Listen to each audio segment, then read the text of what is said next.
1 2 3เดี๋ยวอาจารย์ถ่ายรูปนำไปเอาละสัน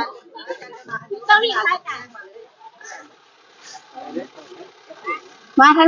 นำนี่พวน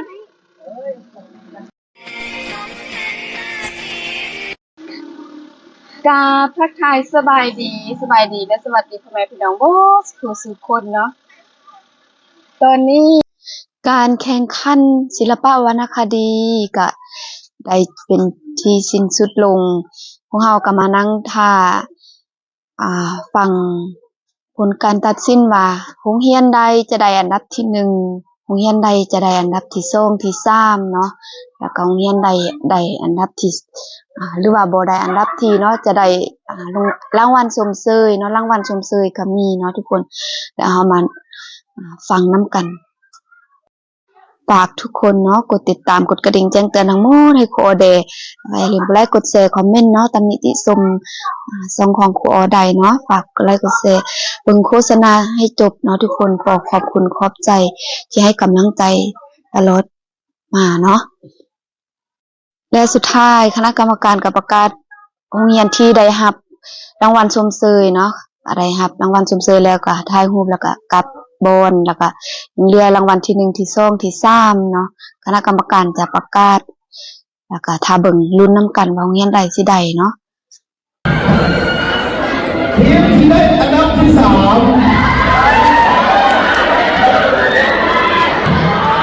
อันที่3มาเลยโอเคอันที่3มาทีมที่ได้อันดับที่3คือเป็นคนที่มีชื่อว่านรกกำมัน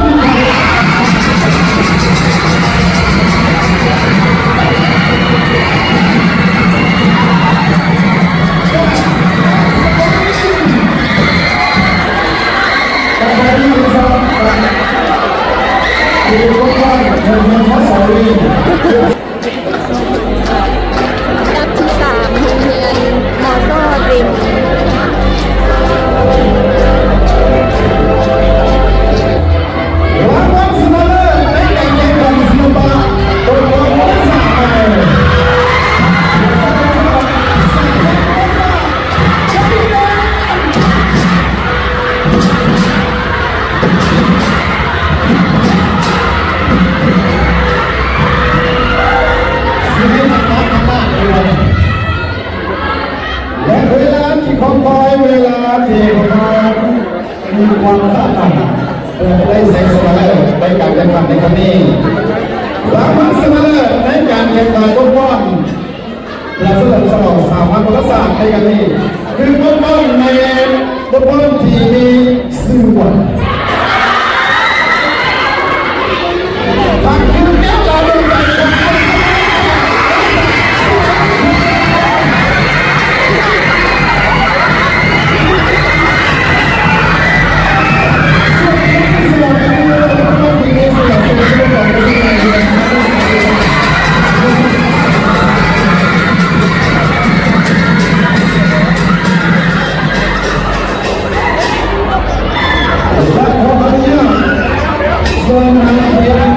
ส้มแล้วคะแนนตั้งหนึ่งนะ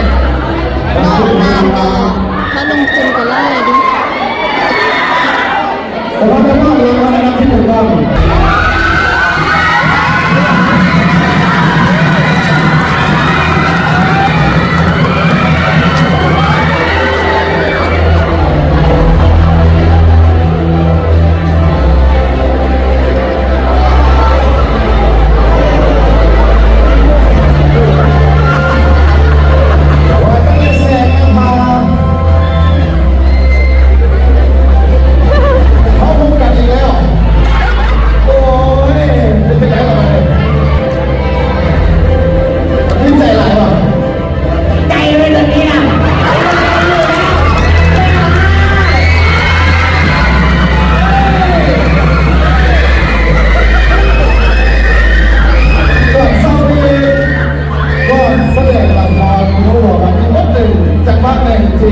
พิธีกรน้ำตาซึมน้องสาวนี่ได้ยังสุดยอดเป็นแม่คนที่ได้อารมณ์ดีอยากแสดงความรู้สึกอะไรล่ะอยากนั่งแสดงความรู้สึก2อยาก โมเพื่อหันมาในการแสดงศิลปะในความหักความมันอะไร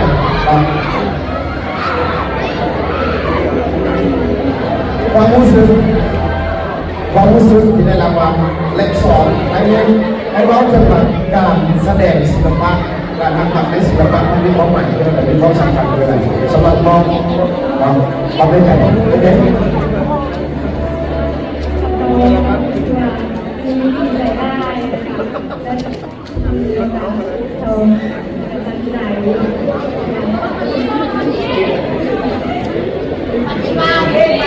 การแสดงมันใจน้อยน้องใจโคนมันใจโคนมันดีใจมาก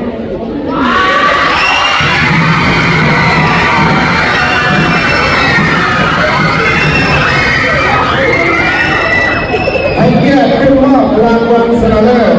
ของปัญญาเงินเสริมทั้งการทำปัญญาลงปัญญาประประจำพันแหวนห้องน้ำแข็งแก่งวัดแก้วให้เกียรติขึ้นมอบรางวัลของปัญญาเงินเสริม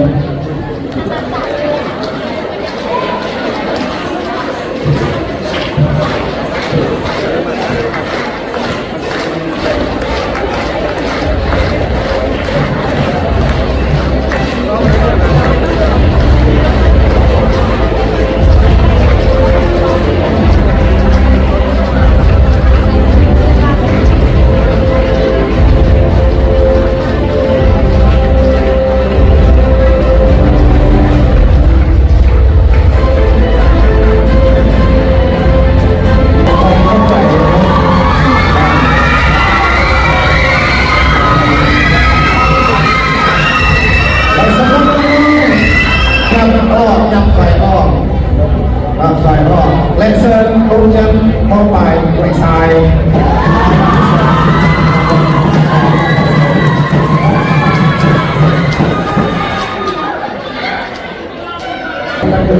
เราจะได้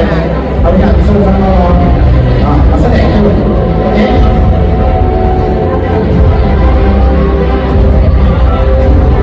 ให้เกียรติขึ้นมอบรางวัลอันดับที่2ของปัญญาเงินเสริม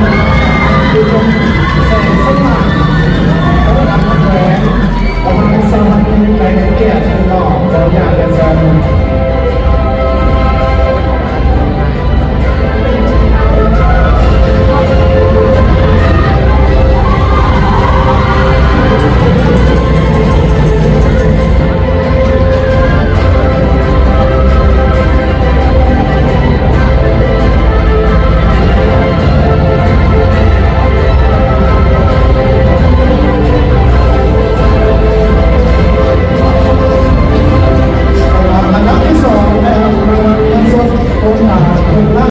การมอบของขวัญรางวัลก็เป็นการสิ้นสุดลงเนาะ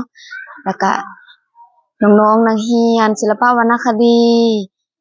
ก็ได้ถ่ายรูปนำทางคันเทิงเนาะของแขวงอันนี้ก็คือความภาคภูมิใจของน้องๆเนาะที่ญาติใดอันดับที่แข่งขันฝนใดอันดับที่แล้วก็หลังจากนั้นก็พากันเนาะแจกจ่ายกลับโรงเรียนพวกเราก็จะกลับโรงเรียนเนาะแจกจ่ายกันกับมีครูโอกับฝากภาพบรรยากาศการแข่งขันศิลปวรรณคดีอยู่โรงเรียนแต่ละโรงเรียนเนาะอยู่สโมสรแขวงเนาะนี่อยู่ในแขวงในตัวเมืองห้วยทราย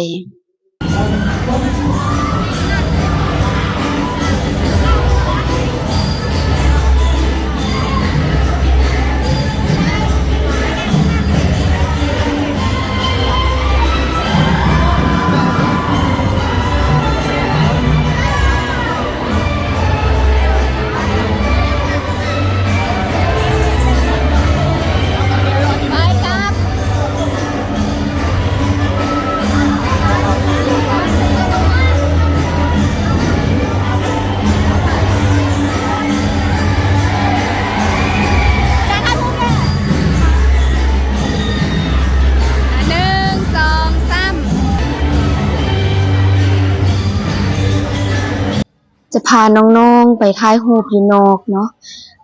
น้องๆทีมโรงเรียนมอซ้อชนเผ่าพากันถ่ายรูป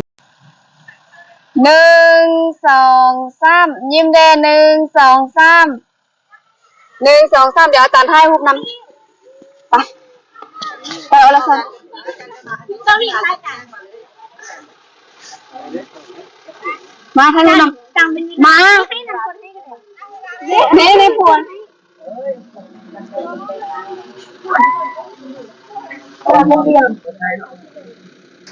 รู้สึกเมื่อไรฟอน รู้สึกว่า มาอยู่ทางนี้อ่ะ ภูมิใจหลายรู้สึกว่าภูมิใจหลายที่ได้รางวัลชมเชย แล้วก็ที่มีส่วนร่วม แม่น เนาะในโรงเรียน ดีใจที่มีส่วนร่วม จังหวะบ่ได้เทื่อนี้เทื่อหน้าเนาะ ๆถ้าหน้ามีโอกาสสิเฮ็ดให้เต็มที่กว่าเก่า โอเค thank you คุณเดินทางปลอดภัยเด้อส่งน้องๆกับโรงเรียน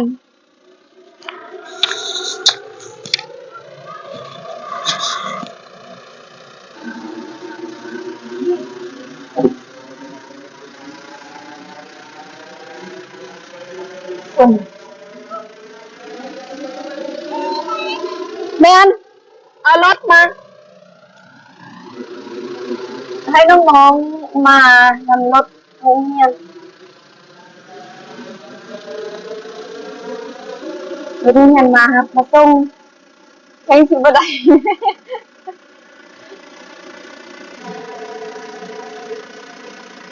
น้องงอยแข่งสิบ่ได้รางวัลที่ 1แต่ก็ได้รางวัลสมเชยนี่ก็ดีใจละที่น้องๆได้มีส่วนร่วมตอนแรงมาเทาะมาแข่งเนาะสัมภาษณ์วิทยาศาสตร์บาย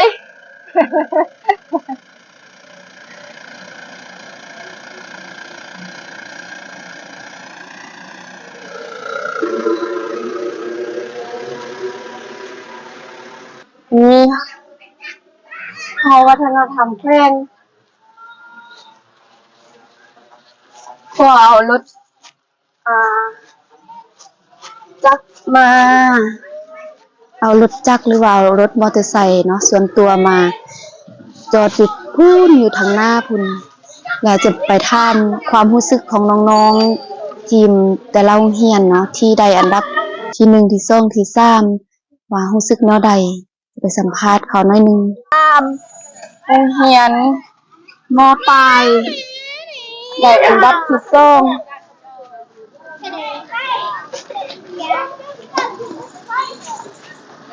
แต่โรงเรียนก็กระเตื้อกระจายกันมาแล้วก็ตนเลงสิมาอีกที่เขาไป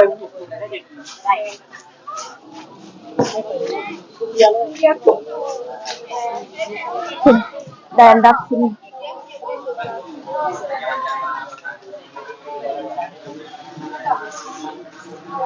ใส่บนสเก็ตใส่เห็นซุนริน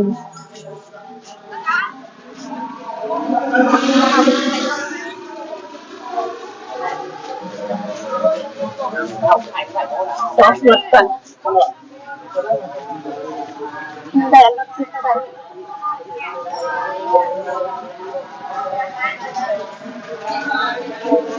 ใครงงงานกระจัดกระจายกันเลยอ่ะ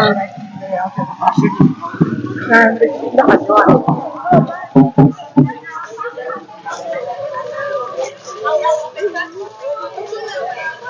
ก่อนนะครับเรียนมอไปห้วยทรายน้องแดดได้ที่ซองมันอ่ะรู้สึกอะไรรู้สึกดีใจให้พี่เลยครับที่สองรู้สึกดีใจให้พี่เลยครับที่สองที่ว่าพวกน้องได้พยายามกันเลยฝึกซ้อมที่หลายเดือน2-3 เดือนที่ได้ฝึกซ้อมมาบ่ได้เสียความที่ว่าได้ฝึกซ้อมเลยดีใจแฮงที่ว่าได้ครับขอบใจเลยเข้าใจดีใจนำเด้อส้มที่ว่าได้ที่สองก็ชิวๆว่าได้เต็มมาได้ดอกมีคนไปแคบไปแซ่บหนัก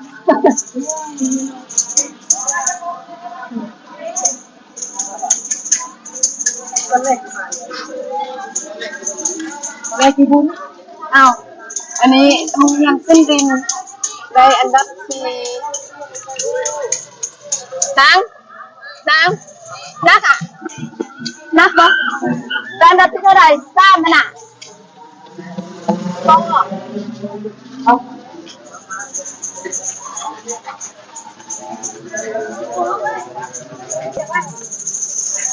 น้อง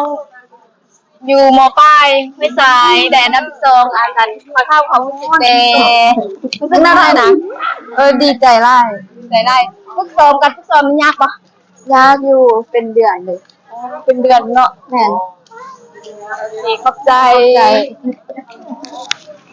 อันดับที่1เป็นโรงเรียนแซงนภาเดี๋ยวไปซ้อมเรียนแซงนภา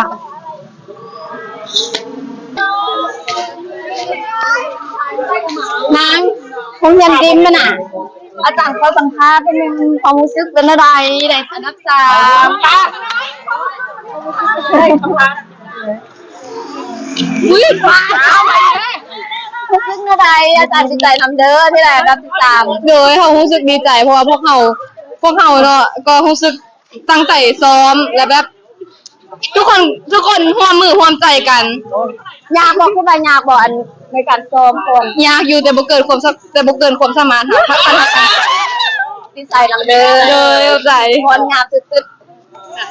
ๆใจนับที่1เนี่ยใดคุกกับละติตัวนี้อยากมาพบกับทีมที่ว่าได้อันดับที่1เนาะอาจารย์ขอสัมภาษณ์ขอถามความรู้สึกของน้องเนาะนิสัยพระเอกนางเอกนะเมื่อกี้ตอนนั้นอุ้มลูกกันโอ้น้องความรู้สึกของน้องเป็นอะไรเลยนี่รู้สึกดีใจหลายที่ได้ที่1ตอนแรกซ้อมบ่คิดว่าสิเข้าฮอบเพราะว่าเฮ็ดโรงเรียนอื่นก็งามหลายแล้วเข้ากับฟ้อนงามฟ้อนออนแดแต่ได้ที่1มาแล้วได้ที่1แบบงงๆแล้วก็แบบตั้งใจดีใจหลายในการซ้อมฟ้อนหันยากบ่ยากก็ผิดกันไปเลยเติบอยู่ก็ชื่ออาจารย์ดาตลอดแม่นปกติเพิ่นยักให้เฮาเฮ็ดใดหั่นน่ะเลยให้เฮาคิดว่าคำชมบ่ต้องคิดว่าคำด่าคำตำหนิติชมแหน่ได้ที่1เนาะเราบ่ด่าเราเฮ็ดออกมาบ่ดีแม่นเนาะแม่นขอบใจหลายเลยขอบใจคือกันดีใจนำคนงามว่าทีมนี้ต้องได้แน่นอนได้เอาไปเนาะในที่สุดก็กระจายกันไอ้สัมภาษณ์ได้ทำความรู้สึกน้องๆเนาะที่ได้อันดับที่1ที่2ได้ทำความรู้สึกน้องๆเนาะที่มาแข่งฟ้อนในวันนี้ตั้งแต่อันดับ1อันดับ2อันดับ3แล้วก็รับที่ว่าสมเสยเนาะน้องก็รู้สึกว่าเฮ็ดเต็มที่เนาะถ้าว่ายังบ่ได้เทื่อนี้ก็โอกาสหน้าน้องจะเฮ็ดให้เต็มที่เนาะแต่ละทีมนั้นตามที่พอเบิ่งก็งามเนาะงามแต่ว่ามันก็จะต้องมีทีมใดทีมหนึ่งที่ว่า